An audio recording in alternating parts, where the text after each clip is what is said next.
All right, well, we bring up that old cliche quite frequently that there's only two certainties in life, death and taxes.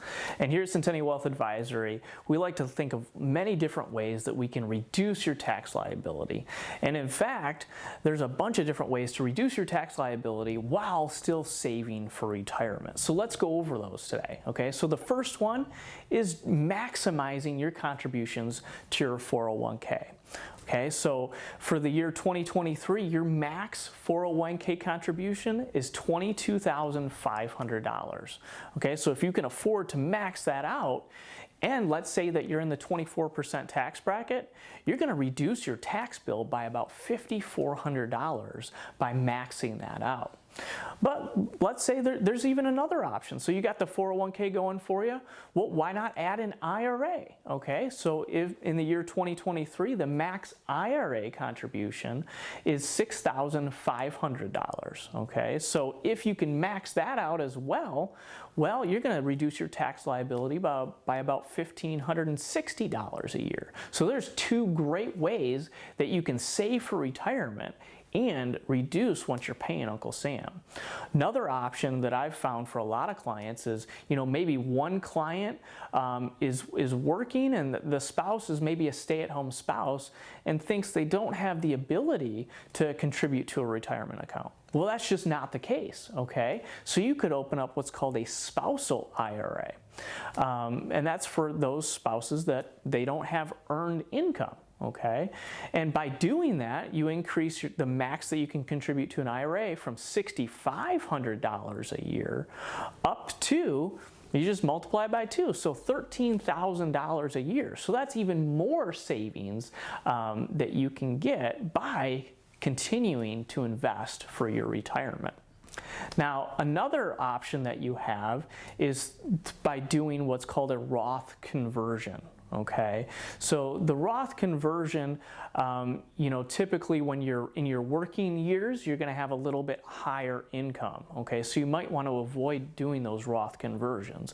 But let's say that it's an off year, okay, and let's say that you don't have as much income and you're in that lower tax bracket. Maybe you're in the 12% tax bracket.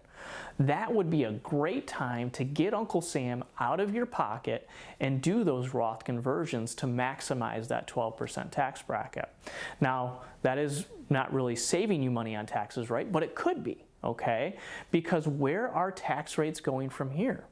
Maybe they're going up. So when you get to retirement, if you're forced to take money out of that IRA, which you will be at age 73, where do you think tax rates are going to be then versus now? So that's why you could make a case to doing those Roth conversions and maybe an off year in your income when you have lower income to maximize whatever tax bracket you're in.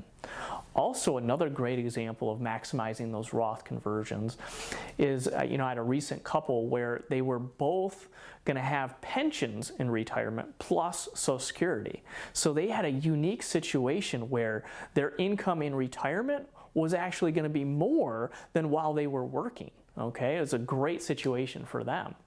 But that also opened up some tax planning opportunities for them as well, because we knew, okay, when they retire and when they get to age 65, they were going to actually be in the 22% tax bracket, even though while they were working, they were only in the 12.